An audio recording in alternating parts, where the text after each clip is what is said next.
তো রাত্রির এখন বাজে 12:15। আমি কোনো আনএক্সপেক্টেড, আমি কোনো ভাবিনি যে এই জিনিসগুলো হবে না। তো এখন বাজে 12:15, ঘড়ির দিকে নে, এখন বাজে 12:15। তো সবাই আমার জন্য কি নিয়ে এসছো দেখো, এদিকে এদিকে চলে আসো। ওরে বাবা, এত বড় একটা কেক! আর এই কেকটা সত্যি আমি খুব ভালোবাসি, সিরিয়াসলি।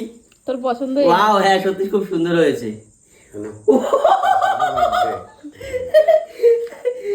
এই দেখো, ডার্ক চকলেট।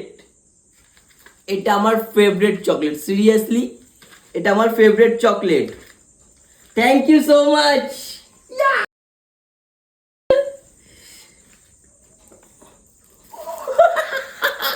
এগুলো কি? তুমি এখনো ছোট আছো। এগুলো কি? এটা আমার মা দিয়েছে আমাকে। আমি এখনো ছোট আছি, সিরিয়াসলি। মার কাছে ছোটই। তো চলো কেক কাটিং করবো, চলো। থ্যাংক ইউ সবাইকে, থ্যাংক ইউ সো মাচ। আর এই টি শার্টটা আমার দিদি দিয়েছে। তো কেমন লাগছে সবাই কমেন্ট করে অবশ্যই জানাবে, ওকে? তো চলো এখন কেক কাটিং করবো, চলে এসো সবাই।